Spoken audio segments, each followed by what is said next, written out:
voy a callar, porque yo no hablo para ellos, no hablo para los políticos. Yo estoy hablando por los enfermos, por las familias enlutadas. Lori, lo mencionas en tu libro. La política no derrotó a la ciencia en México, pero la ignoró. Sí, completamente. Es decir, cómo a estas personas les puede interesar más la imagen y figura del señor presidente que la vida, la pérdida de la vida de más de 150,000 conciudadanos.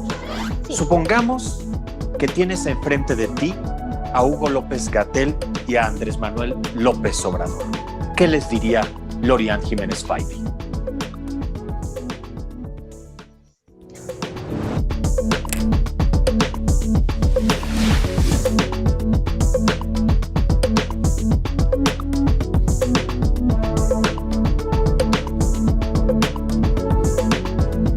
Muchas gracias por estar con nosotros. Entrevista, debate, opinión. Esto es El Dedo en la Llaga.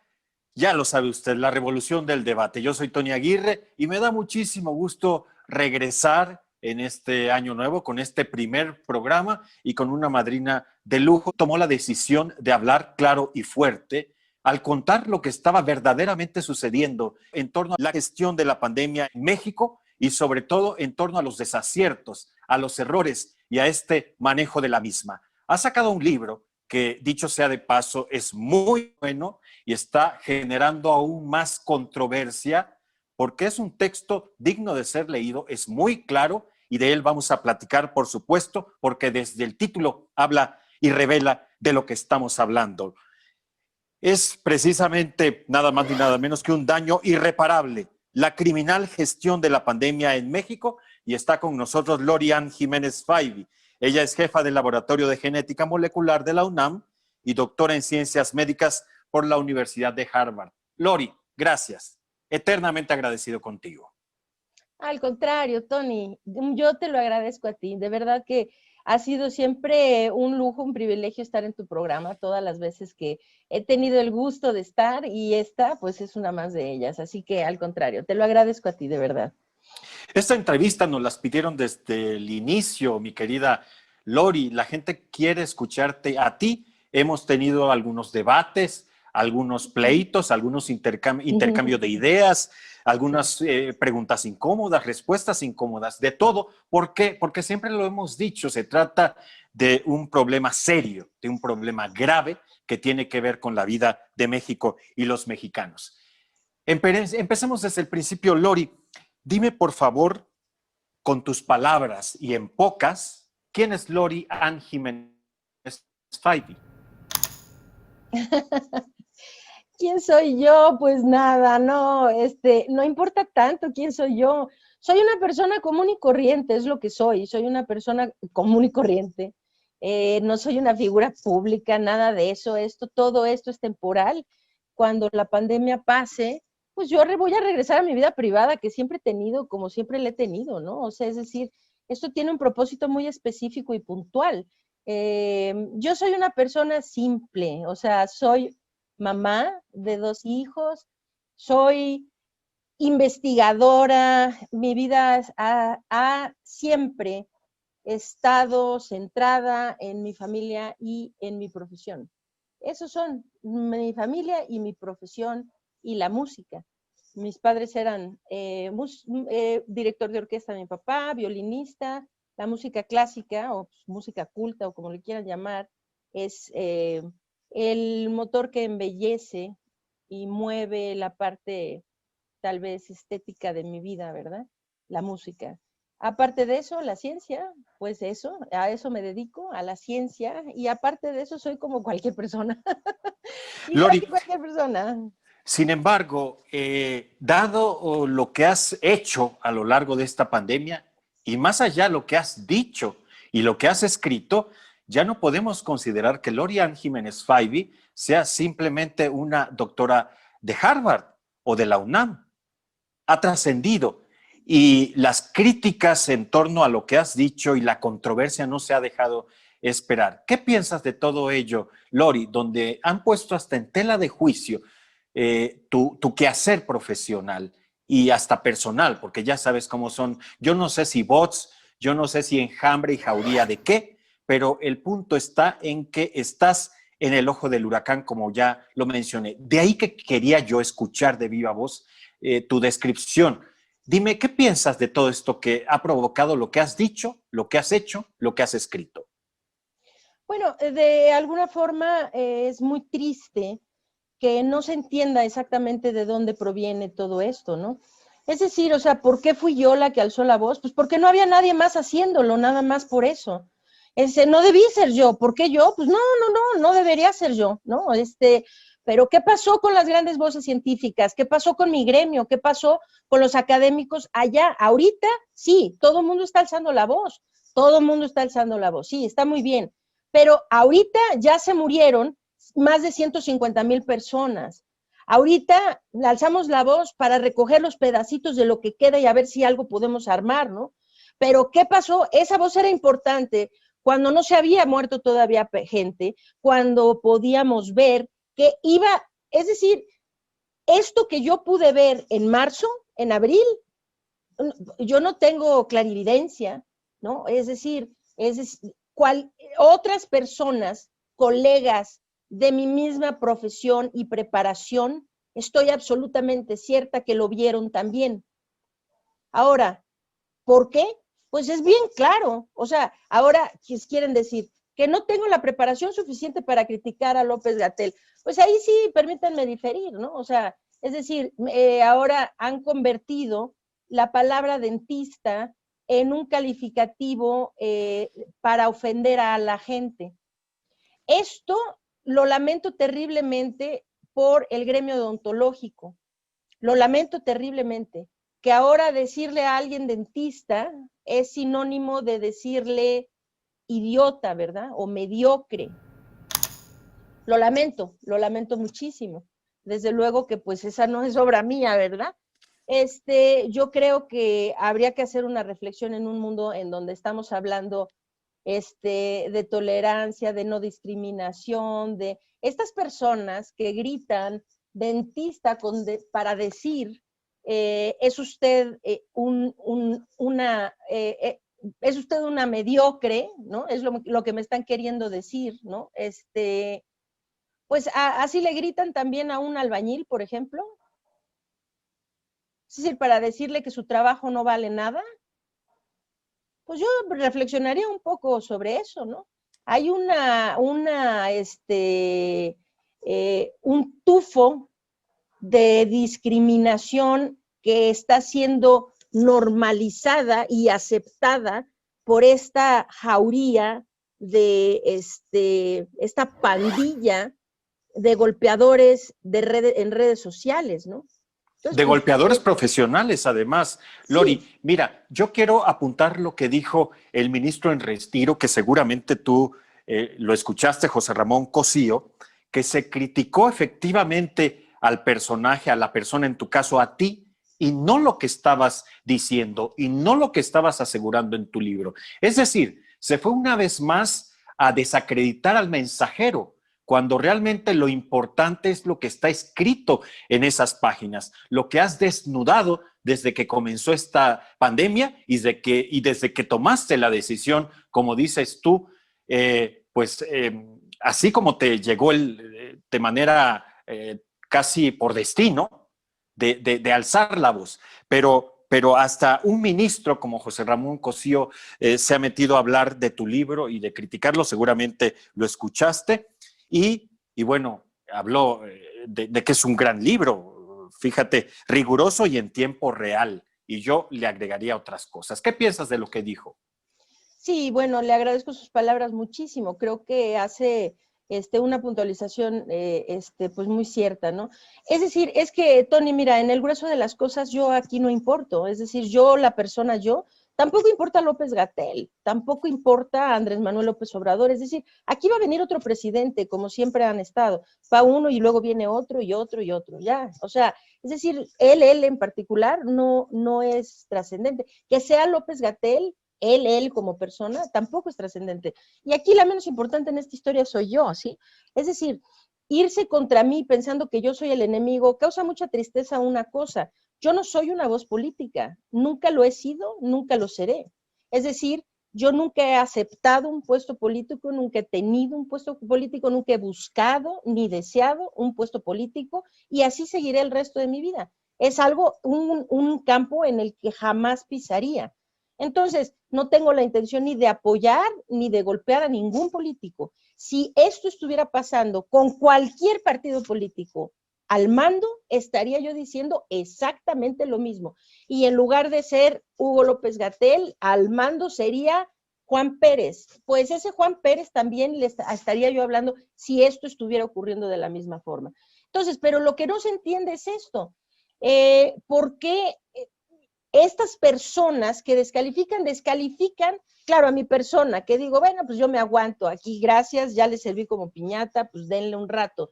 No me voy a callar, porque yo no hablo para ellos, no hablo para los políticos.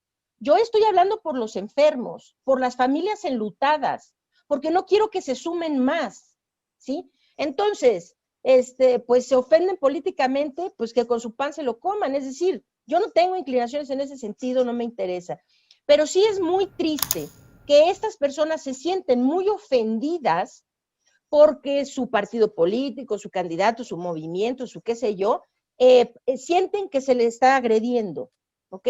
Pero nunca dicen algo de los muertos, nunca dicen algo de los enfermos, nunca se compadecen, o sea, no sienten empatía, no ven que sea un problema, es decir, estas personas, estos seguidores ciegos que parece que han estado metidos, parece que están en un culto. Esto ya no es ser miembro de un partido político, es que ellos parece que se volvieron miembros de un culto.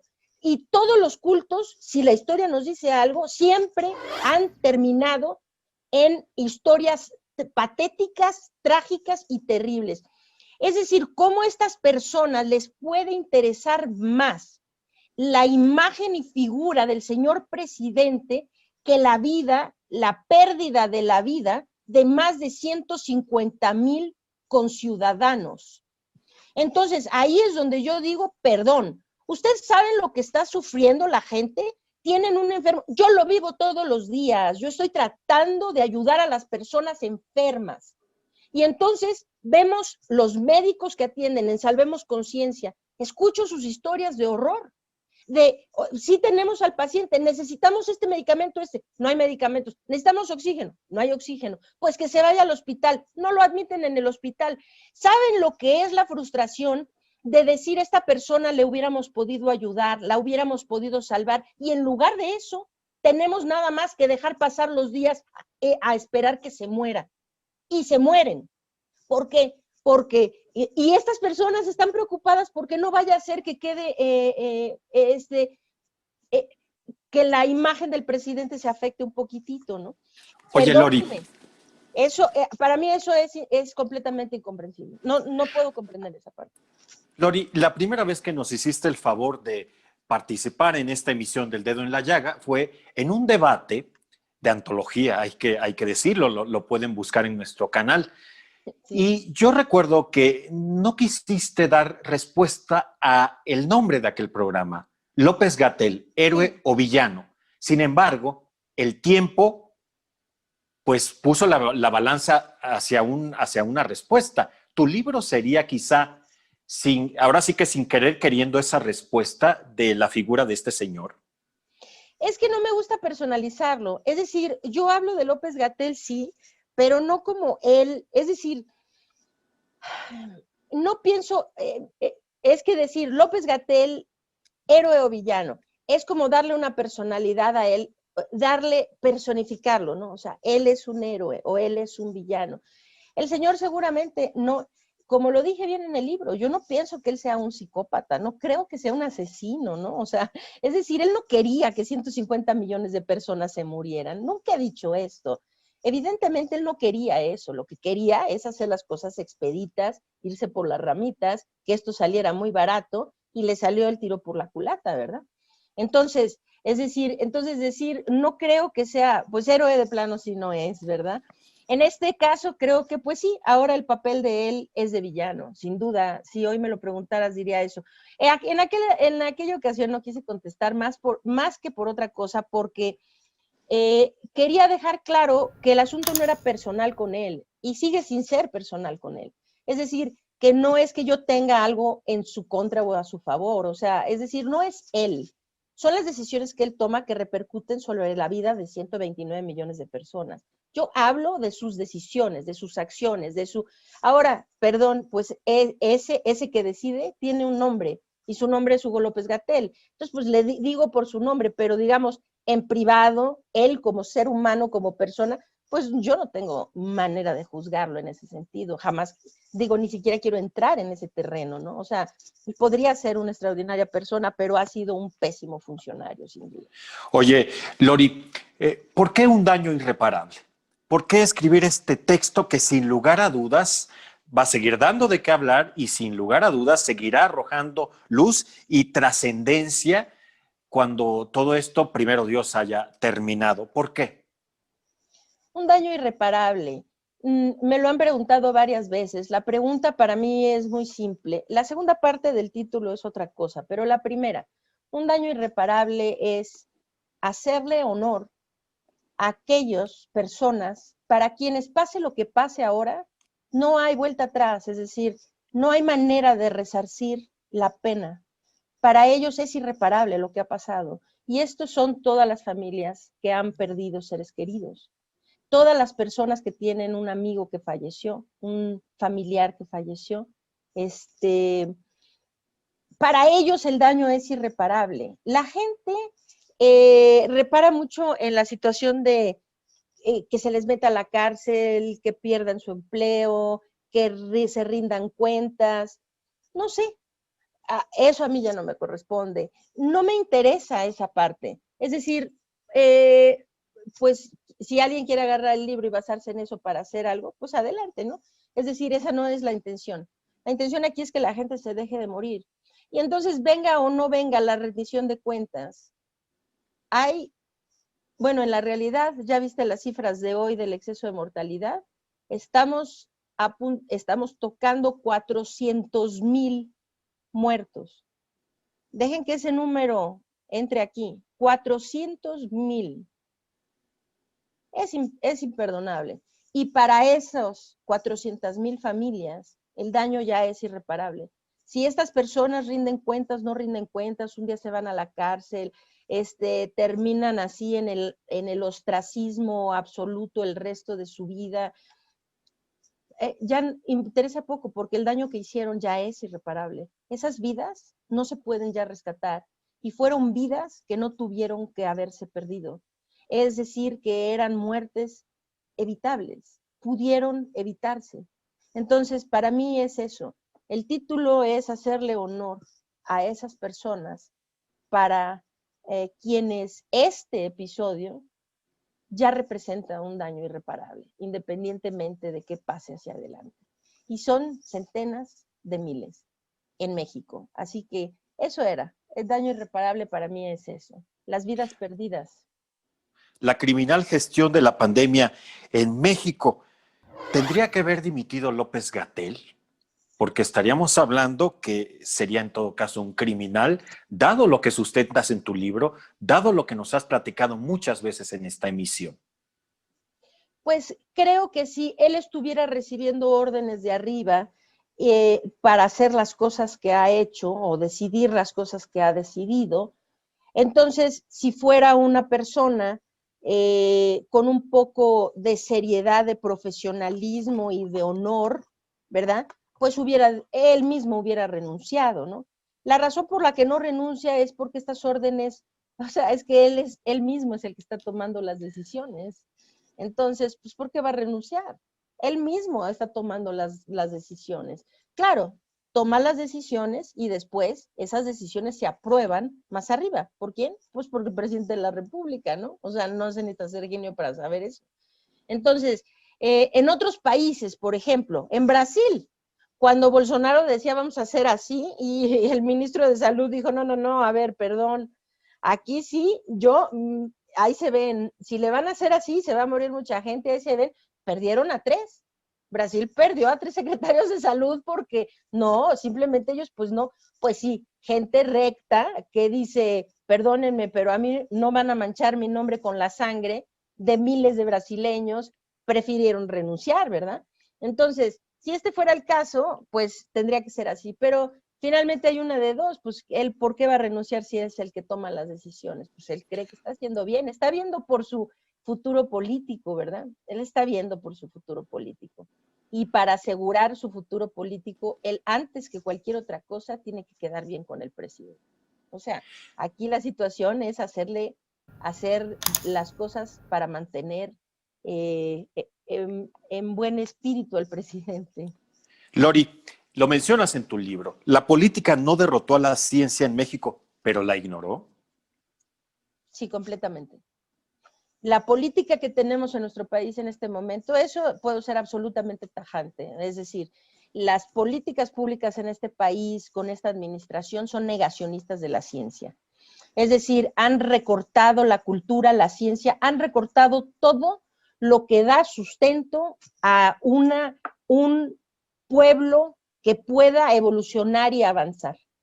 Aquí, en este país, sí, claro, toda la gestión de la pandemia ha sido un ejercicio de negacionismo de la ciencia. El cubrebocas no sirve, con la ciencia ahí que nos dice que, claro, desde hace un siglo sabemos que el cubrebocas sirve perfectamente bien para prevenirse de las infecciones que se transmiten por vía respiratoria. Neguemos esa ciencia. A ver, teníamos cúmulos de información científica muy bien sustentada que decía, estamos sumidos en este problema porque los pacientes asintomáticos son los que están dispersando la enfermedad. Entonces, ¿qué hace? Niegan que los asintomáticos contagien. Negacionistas de la ciencia.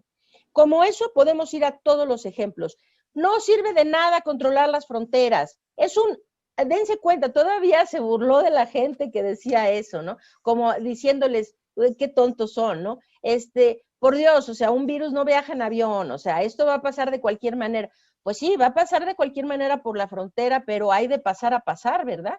Porque, es decir, pues en Vietnam también pasó, pero solo se murieron 37 personas. En Taiwán también pasó, pero solo se han muerto 7, ¿no? Entonces, y aquí, pues ya vamos por 400,000, en la realidad, en las cifras reales, vamos por 400,000. Entonces, pues sí, pues iba a pasar, pero no iba a pasar igual. O sea, negaba que el control de las fronteras, ha negado siempre, las evidencias científicas se han negado todo el tiempo. Es decir, el control de las fronteras no sirve para nada. ¿Quién dijo? ¿Quién dijo?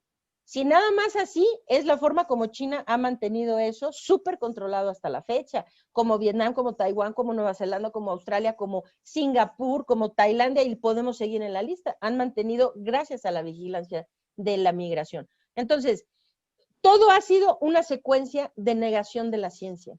Es decir, el simple hecho de que no venga una rectificación de la estrategia, viendo las cifras de muertes, eso es una negación de la ciencia en sí misma, porque un científico nunca va en contra de las evidencias que genera. Es decir, yo hago un experimento y la respuesta que ese experimento me da me marca la pauta de dónde sigo, a dónde sigo. Entonces, aquí, pues sí, el objetivo es que es que no se mueran las personas. Si lo que estoy haciendo está llevando a la gente a morir, pues un científico ya hubiera cambiado de rumbo. No como hicieron en otros países, Lori, claro. Pero aquí quiero apuntar algo muy importante. ¿Cuál sería quizá el error más grande? El pretender que hubiese una inmunidad de rebaño, como no solo lo hizo México, sino como tú lo has dicho en tu libro, Reino Unido, Suecia, Estados Unidos y nuestro país, aunque el Reino Unido reculó, pero México no. Ese sería quizá el mayor problema, el mayor error. El mayor error ha sido no ir tras la contención de los contagios. Es decir, lo que nos tiene sumidos en este grandísimo problema es que aquí no se ha pretendido frenar los contagios, ¿sí? Es decir, que se ha ido siempre por una estrategia que dice López-Gatell que es de mitigación. que es administrar los contagios. Es decir, en lugar de que haya muchos, vamos a hacer, la gente se sigue infectando, no hace nada por detener los contagios, solo por hacer que se dispersen en el tiempo, ¿no? Esto es increíblemente irresponsable. Lo que esto ha generado ahorita, y esto va a ser lo que escriba el capítulo 2 de la pandemia, que es las mutaciones que el virus está adquiriendo. El virus está mutando en un ritmo muy acelerado gracias a la irresponsabilidad de países como México, como Brasil, como Estados Unidos. Entonces, gracias a que no hemos detenido la expansión de los contagios. Entonces, no detener la expansión de los contagios es una irresponsabilidad tan grande que trasciende las fronteras del país. Es decir, aquí se hace la irresponsabilidad de seguir dejando que la gente se infecte. Esto ya trasciende las fronteras de México, porque estamos generando cepas con mutaciones que van a poner en riesgo a países como Taiwán, que lo ha hecho tan bien, como Vietnam, vamos a decir. Ahí les va la historia más triste de todas. Vietnam, muy previsores, muy bien, es decir, supieron, es un país más pobre que México, con una población bien grande, con un deterioro terrible de su sistema de salud. Por lo mismo, supieron, si se nos sale de las manos, no hay manera de detenerlo aquí. Y por lo mismo, dijeron con todo a la contención, porque si aquí se nos dispersa, quienes la van a pagar más que nadie somos nosotros. ¿Por qué? Porque no tenemos dinero para atender a la gente, no tenemos dinero para contener un problema gigantesco, no tenemos hospitales, nuestro sistema de salud está desquebrajado, ok, y entonces lo hicieron muy arduo desde el principio y qué bien lo han hecho. Ahora, ¿qué vamos a hacer? Matar a los vietnamitas por la irresponsabilidad que estamos cometiendo aquí de seguir dejando que la gente se infecte. Entonces, el error más grande, digamos, metodológico de decisiones epidemiológicas ha sido no ir por la contención de los contagios. Más contagios, más enfermos, más muertos. Querían proteger las camas. ¿Cómo iban a proteger las camas? Tarde o temprano iba a pasar lo que está pasando ahorita, que los hospitales en la Ciudad de México están saturados y colapsando. ¿Por qué? Porque ¿cómo pueden proteger las camas cuando no dejan, cuando no se cierra la llave de los enfermos? La llave de los enfermos son los contagios. Tarde o temprano no hay camas que aguanten. Entonces, eso para mí es, desde el punto de vista de las decisiones epidemiológicas, la más grave. Pero la más grave decisión, digamos, de manera general, no decisión, el más grande error de la estrategia, si la vemos de forma global, es que nunca ha habido la apertura para rectificar, la falta de rectificación, porque se pudo haber tomado un camino equivocado en febrero, pero rápidamente darse cuenta que era equivocado y rectificar. Muy bien. En mayo, en agosto, en noviembre, hoy se puede rectificar. ¿Por qué no se ha rectificado? Reino Unido lo empezó haciéndolo muy mal, de todos los países europeos, era el que lo hacía peor. Circulaba en el aire el rumor de la inmunidad de rebaño y una serie de incoherencias. Sí, ok. ¿Y qué pasó? Pues cuando vieron las cifras y empezaron a ver el resultado, dijeron, no, rectificaron. Sí, a lo mejor el Reino Unido ahora está pagando por eso, ¿no? Lo hicieron muy bien, de hecho, en 3 meses ellos controlaron por completo el problema que tenían. Ahora con las nuevas cepas, yo lamento terriblemente la situación en la que está Reino Unido, no pueden detenerlo ya con nada, ¿no? Entonces, ¿por qué ahí y todo esto? No sé, tal vez están como pagando el haber hecho tan malas cosas al principio y haber permitido que tantas personas se contagiaran. Pero de alguna manera, pues ahora están siendo muy fuertemente azotados. En fin, fue un país que lo hizo muy mal y rectificó. Y ahora el precio de eso es, tienen estas cepas variantes, estas variaciones del virus, con las que a pesar de una buena estrategia, a pesar de un gobierno responsable, a pesar, no lo pueden ya controlar. Entonces, pues la lección es, para mí, el error principal es, el error más grave es no haber tenido nunca la decencia, la responsabilidad moral para decir, rectifiquemos. Aquí ni siquiera se ha admitido nunca que hay un problema. La gente se muere, se muere, se muere. Hoy en la mañana, la secretaria Sánchez Cordero, ¿no? Ya estamos estabilizados. Nuestras curvas van en vertical, están ascendiendo en vertical. ¿De dónde saca eso? Es decir, ¿cómo pueden seguir en un discurso falso? Dice, es decir, no admiten que hay un problema. Se han muerto 400,000 personas, cerca de 400,000 personas en la realidad en México, y nuestras autoridades ni siquiera creen que hay un problema.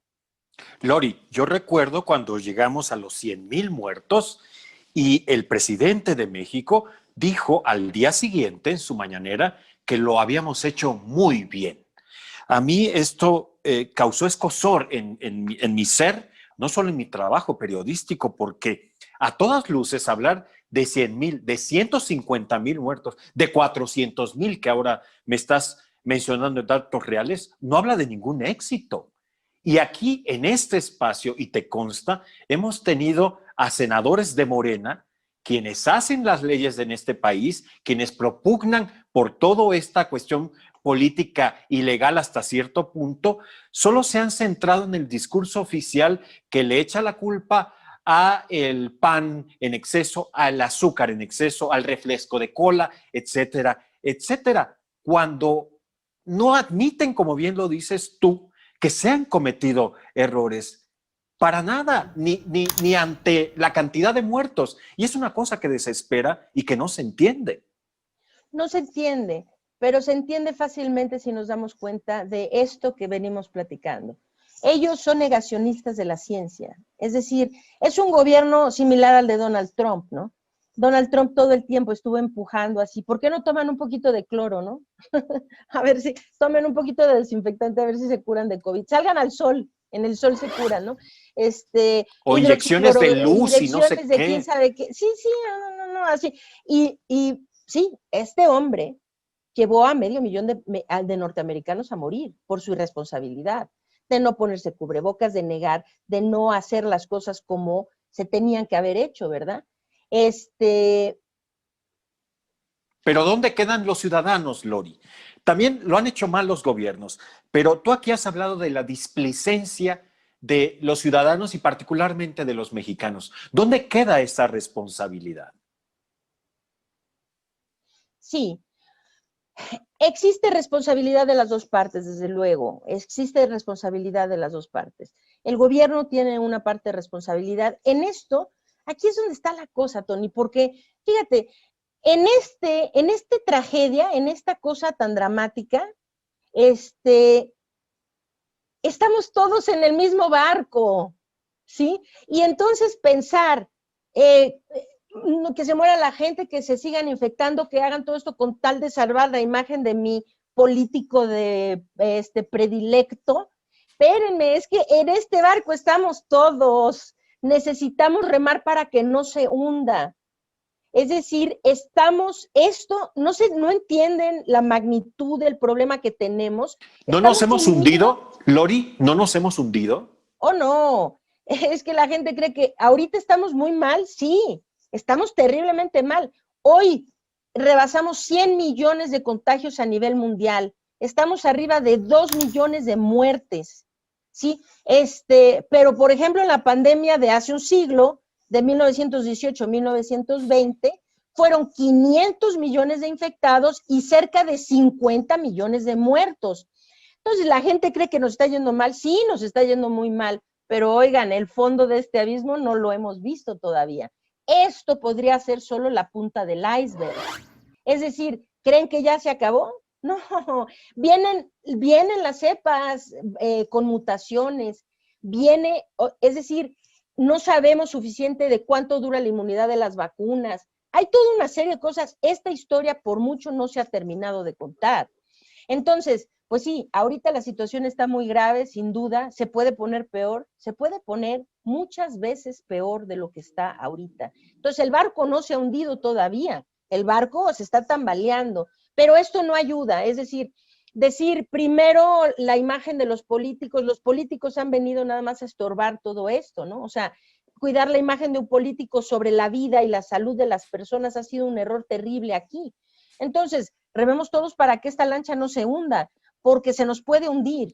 Ahorita no está hundida, aunque se sienta muy grave la situación. La responsabilidad es de los dos bandos, ¿no? O sea, es la población y son las autoridades, sin duda. Pero se tiene que actuar con responsabilidad y tomando en cuenta a la ciencia, a las evidencias. Entonces, en lugar de tener a un grupo de políticos tomando decisiones, aquí tiene que ser un grupo de académicos, de científicos que guíen esta estrategia hacia donde tiene que ir. La razón por la que ha ido tan mal es porque se puso al frente de este problema a un político que se disfraza de científico. Y entonces él no sigue las evidencias, él no sigue la ciencia, él sigue los intereses de los políticos a los que pretende, de los que él es parte y a los que pretende defender. Pero no, lo que no se están dando cuenta es que estamos en la puerta de irnos por un precipicio. ¿Saben lo que podría ser si seguimos dejando que el virus continúe evolucionando y mutando? Podríamos encontrarnos con un virus que, además de ser más contagioso como estos que se están describiendo, fuera, además, causara una enfermedad más virulenta, más agresiva. ¿Qué tal les parecería que esas poblaciones que ahorita estamos considerando como relativamente resguardadas, que es la población infantil, qué tal que empezáramos a ver a miles de niños morirse? ¿Qué tal que ahorita, es decir, todo esto podría pasar, ¿sí? Es decir, no es que uno sea alarmista, es que se conoce la realidad de cómo pasan estas cosas con las mutaciones de estos microorganismos.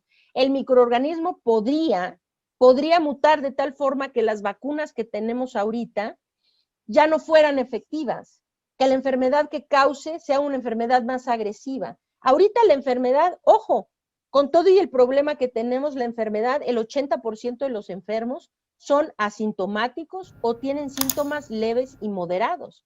Solamente el 20% padece COVID grave. ¿Qué tal que se vuelve más? Y con eso tenemos esta catástrofe.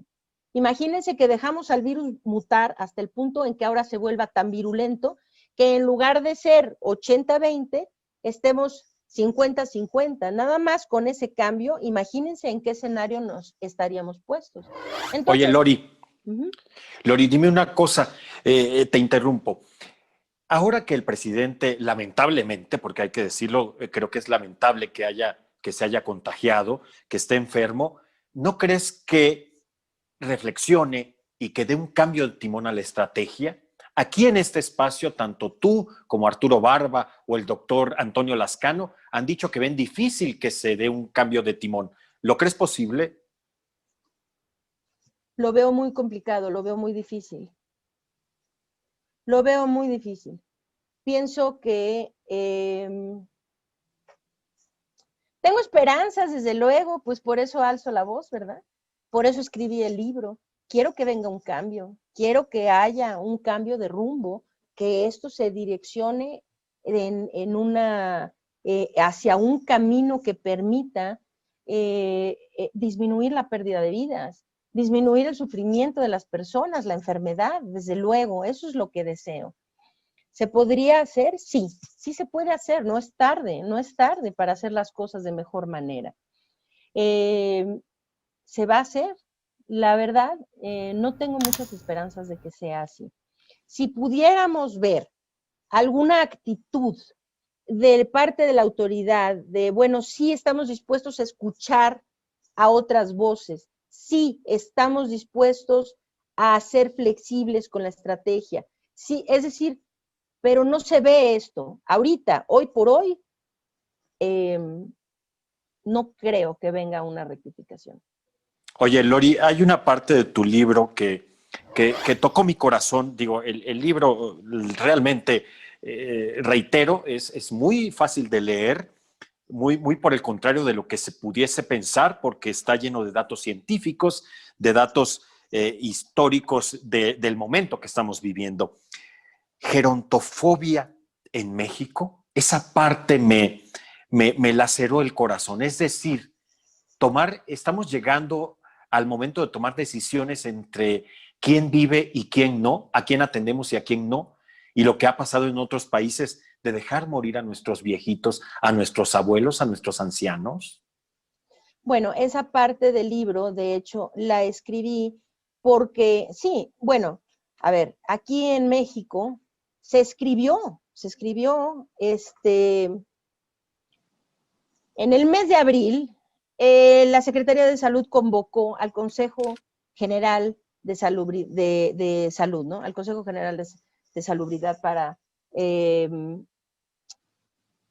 para escribir un documento que intitularon la Guía Bioética, no sé, la Guía Bioética para de atención en los hospitales cuando existe poca disponibilidad de hospitalización, qué sé yo, no sé. En abril se escribió esa guía bioética, fue la única vez que sacaron al Consejo General de Salubridad, ¿verdad? Del encierro en el que los tienen, del silencio en el que han estado, ¿no? Y se firma esto. En esa guía se prefería la vida de los jóvenes sobre la de los viejos.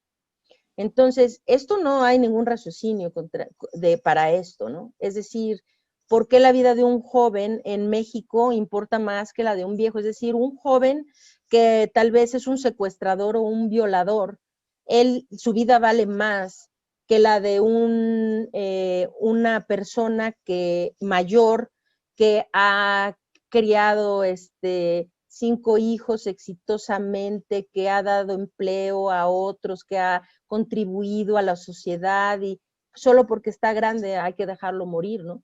Esa fue la decisión que se tomó. Esa fue la decisión que se tomó. Ese documento hablaba de dejar morir a la gente de mayor edad y preferir por sobre, de hecho, enfatizaba. No se puede, el documento enfatizaba que no se podía tomar en consideración que si era sus contribuciones a la sociedad, es decir, hubo esa actitud de menosprecio hacia los adultos mayores. Y yo creo que eso pues es súper lamentable. Se vio en otras partes, o sea, Italia, cuando sus hospitales se saturaron en la primera parte de la pandemia, de hecho las decisiones que se tomaban en el triaje eran esas, dejar morir a la gente mayor, preferir a la gente de menor edad sobre los adultos mayores. Y esto pues es una situación, o sea, es terrible, ¿no? Es medicina de guerra sin estar en guerra, es medicina de guerra sin necesidad, es decir, no tuvimos que llegar a este punto, no se tuvo que haber llegado a una situación en donde en el siglo XXI se tuviera que hacer una decisión de ese tipo, ¿no? Entonces, sí, eso a mí me lastima mucho. Creo que mucho podríamos aprender de las culturas orientales, en donde pues una cosa de este tipo ni siquiera sería un tema de conversación, porque se venera a los ancianos, porque los ancianos son quienes proporcionan la historia, la sabiduría, la enseñanza, es decir, se veneran esas vidas como debe ser, ¿verdad? Y haber hablado tan a la ligera de dejar morir a los viejitos porque si hicieran falta insumos en el hospital, entonces hay que dárselos a los jóvenes y no a los viejos. Pues sí, eso parte el corazón, es algo terrible, ¿sí? Tremendo. No sé si eso se esté llevando a cabo actualmente, ahora que los hospitales estén saturados. Es un tema que se dejó de hablar de ello, y no sé, ya es muy poco transparente todo lo que pasa, ¿no? Es decir, ya no sabemos qué vacunas se compran, esos contratos están sellados durante 5 años. Eso es, hacia allá iba yo, Lori. La vacunación está siendo un caos también. En ese espacio también lo dijiste tú y lo dijeron otros científicos. Si es que no íbamos bien en el manejo de la pandemia, la duda razonable era porque tendríamos que ir bien en la vacunación. También ha sido un caos. Lo de la vacunación ha sido, sí, claro, un terrible caos, desde luego. Es decir, mira cómo estamos. En el mundo ahorita, hay países que ya están llegando a millones de dosis. Estados Unidos, millones de personas vacunadas. Israel está pensando vacunar al 100% de su población en las próximas semanas y meses. Estados Unidos está hablando de un plan en donde van a vacunar a 1 millón de personas todos los días durante los siguientes 100 días. Están asegurando sus dosis de vacunas para la población entera de Estados Unidos, que son 310 millones de personas, ¿no? Y aquí, es decir, vacunaron a alrededor de 600,000 personas. No hay una estrategia.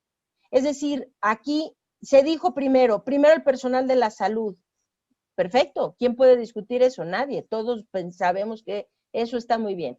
Después hay que vacunar a los adultos mayores y de ahí nos vamos a ir por rangos de edades. Sí, está muy bien. Nada más que, ¿qué pasó? El personal de la salud se quedó no terminaron nunca de vacunarlos, pero ya se fueron a vacunar maestros de escuela, ¿verdad? ¿Por qué los maestros de escuela? ¿Por qué? O sea, en provincia. Es decir, cuando Ciudad de México está colapsando y hay muchos médicos, camilleros, enfermeras, paramédicos, personal de limpieza hospitalaria que no se han sido vacunados, cuando les falta la segunda dosis de la vacuna y no se sabe cuándo llegan las nuevas dosis, van a tener que esperar, no sabemos cuál va a ser la repercusión de que ellos que recibieron la primera dosis tengan que esperar más del tiempo debido para recibir la segunda. O sea, es un caos lo de la vacunación. Y ahora se está anunciando 24 millones de vacunas rusas. Esas las Sputnik, ¿no? Es decir, ni los rusos quieren esas vacunas. ¿Por qué será? Esta es una vacuna que no tiene aprobación. No tenemos los estudios de fase 3 de la vacuna. No tenemos los estudios clínicos. Entonces, sin evidencia científica, sin saber, y hay que señalar que el estudio que publicaron de fase 2 solamente incluye a 79 personas. Es decir, ¿qué clase de evidencia científica hay así? Ahora nuestro país está hablando de vacunar a 24 millones de mexicanos con una vacuna para la cual no contamos con respaldo científico. Oye, Lori, ¿tendría razón la senadora Lili Telles cuando dice que son vacunas baratas y que no sirven? Podría tener razón. Es que no se puede saber, es decir, podría ser una muy buena vacuna, pues sí, pero podría ser un fiasco. Es decir, podría ser un asco de vacuna, incluso una vacuna que no solo no sirva, sino que además pueda causar efectos secundarios importantes en la población, pueda provocar alguna alteración, algo, ¿no? O sea, es decir, pero no sabemos ni una cosa ni la otra, porque para ello necesitamos la evidencia científica. No tenemos documentación científica de la vacuna. ¿Cómo pretenden vacunar a 24 millones de seres humanos con un medicamento para el cual no existe ningún soporte científico? Esto podría ser escribir esta historia en un plano, en otra dimensión. Es decir, cometer una de las peores faltas de ética profesional, moral, desde el punto de vista científico y médico. Haber vacunado a millones de personas con un medicamento que no tiene sustento científico. ¡Qué barbaridad! Es increíble siquiera que estemos hablando de que se está considerando, pero más allá de considerarlo, se dijo hoy que esas vacunas ya están adquiridas o ya vienen en camino o qué sé yo. Se sustentan en que el presidente de Argentina dijo y el señor Vladimir Putin dijo. Pues Putin que diga lo que diga misa y el de Argentina que diga misa también. ¿Dónde están los estudios científicos?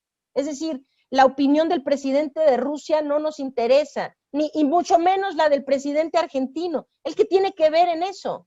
Es decir, se quieren hacer la de paleros, ¿no? Como los argentinos le están poniendo, nosotros también. O sea, no, a ver, ¿dónde está el papelito? Necesitamos saber si estas vacunas son efectivas o no y si son seguras o no. Vacunar a la gente con una vacuna que no tiene el sustento científico, esto puede ser una acción realmente criminal. Oye, Lori-Ann Jiménez Faibi, yo quiero agradecerte infinitamente la generosidad, la disposición que siempre has tenido para con este programa y para con un servidor. Quiero hacer un ejercicio contigo. Sí. Supongamos que tienes enfrente de ti a Hugo López-Gatell y a Andrés Manuel López Obrador. ¿Qué les diría Lori-Ann Jiménez Faibi. Muy buenas tardes, mucho gusto. No sé qué les diría. No tengo la menor idea. Creo que ellos tendrían un par de cosas que decirme a mí. ¿Qué les diría? Bueno, no lo sé. No sé qué les diría. Es muy complicado hablar con alguien que se sabe que no escucha. Decirles qué, para qué, para qué. Es decir, no sé, decirle, señor presidente, poner a este hombre en esta posición ha matado a casi 400,000 mexicanos. ¿Se da usted cuenta de eso? ¿Qué diferencia haría? No, ellos no son receptivos a lo que yo pudiera decirles. No sé qué les diría. No, francamente no sé qué les diría. Dijo el presidente que Hugo López-Gatell era uno de los mejores funcionarios del planeta. ¿Lo es, Lori? No, bueno, sí, eso es un ridículo, eso es un absurdo, parece de caricatura eso, ¿no? Es como para un cómic raro, no sé. No, desde luego que no. O sea, y el doctor López-Gatell ya tiene cola, ya tenía mucha cola que le pisara, ¿no? O sea, desde la epidemia de influenza H1N1 durante el sexenio de Felipe Calderón, ¿no? Pues a este hombre se le tuvo que relegar ahí al ostracismo burocrático porque no daba una, ¿no? Es decir, mientras él estuvo, los números no tenían ni pies ni cabeza, confundía casos con muertes y no había cómo entender lo que estaba pasando, hacer pruebas, qué sé yo, ¿no? Entonces, pues se le relegó y cuando llegó alguien que sí sabía hacer las cosas, pues la situación se manejó muy bien. Ya se tienen antecedentes de que él, pues era pues en esa posición, no, su desempeño laboral era muy malo, ¿no? Y el de ahora, ¿ejemplo de qué? ¿De qué podría él ser ejemplo? Es decir, ¿de qué podría ser ejemplo? No lo entiendo, no entiendo eso. Es una persona que ha tomado decisiones, que ha sido soberbio, que se ha negado a reconocer errores, que se ha negado a rectificar y que él es responsable directo de las decisiones que han llevado a centenas de miles de personas a morir. Y llamarle que eso es un buen funcionario, un buen servidor, un buen profesional, pues eso, pues es casi es lo más absurdo que he escuchado. Lori-Ann Jiménez Faibi, gracias, muchísimas gracias por habernos acompañado en la revolución del debate aquí en El Dedo en la Llaga, jefa del Laboratorio de Genética Molecular de la UNAM, para quien no lo sepa y para quien dude, no es un asunto fácil. Y a ver, ya querramos también tener un doctorado en ciencias médicas por la Universidad de Harvard, que tampoco es fácil y que muy pocos lo logran. ¿Qué te deja esta conversación, Lori? Ay, pues agradecida por el espacio, me deja un poco reflexiva de algunas de las preguntas que hiciste, me deja con el sentimiento de que quiero seguir trabajando, seguir luchando porque algo cambie, seguir alzando la voz y seguir tomando acciones, porque no solo hablo, ¿verdad? También tenemos esta iniciativa que se llama Salvemos Conciencia, a través de la cual hemos ayudado a miles de personas con información, con atención médica a distancia. Vamos a hacerlo a partir tal vez de la semana que entra, de forma mucho más amplia. Entonces, nada, me quedan las ganas de seguir trabajando en este esfuerzo que me parece que es mi responsabilidad, obligación moral, profesional, seguir luchando en pro de la vida de las personas durante esta tragedia, ¿verdad? Crisis tan grave que estamos viviendo. Entonces, nada, quedo agradecida contigo, Tony, como siempre es un placer estar en tu programa y quedo pues agradecida con quienes nos escuchen, ¿verdad? Esta conversación tan agradable que tuvimos. Te agradezco Lori, mucho a ti, Tony. yo te estoy muy, muy agradecido y me da gusto, no sé si gusto sea la palabra exacta, pero sí hay un sentimiento agradable en mi ser cuando veo que el libro está rompiendo récords de ventas, cuando veo que en Amazon es el primer lugar de ventas y en otras plataformas. Eso habla de que queremos estar enterados. Eso habla de que lo que estás diciendo tiene peso, tiene valor y está siendo valorado.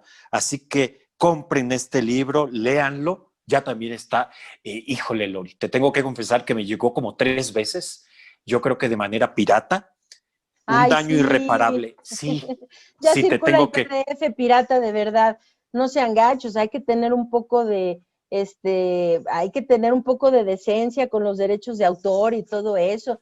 No lo circulen, está en ebook, ya lleva más de una semana, lleva una semana.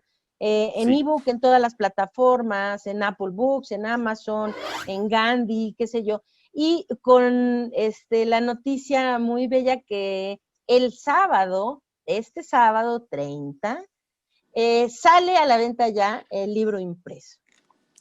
Mira, yo lo empecé a leer realmente en la versión que está en línea, pero por supuesto que quiero continuarlo.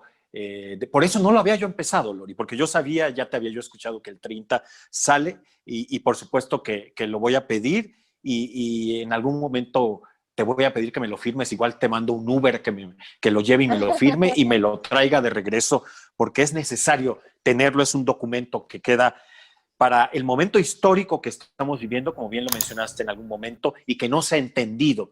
Lo dijiste en aquel primer programa que tuvimos con aquel debate con aquellas senadoras, que el que no entienda el momento histórico que estamos viviendo, pues está perdido. Lamentablemente, muchos lo están. Gracias, Lori.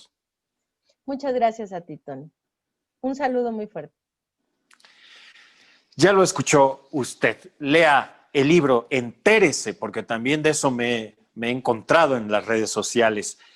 Se ponen como los borrachitos, ¿no? De que se levantan y se ponen a dar golpes y madrazos sin saber de qué se trata. Léanlo, entérense, abramos la discusión, leamos, comprendamos de qué se trata, intercambiemos ideas, pero no descalifiquemos per se, no descalifiquemos al mensajero sin siquiera saber de qué se trata. Yo soy Tony Aguirre, esto fue El Dedo en la Llaga, entrevista, debate, opinión, la revolución del debate. Hasta la próxima.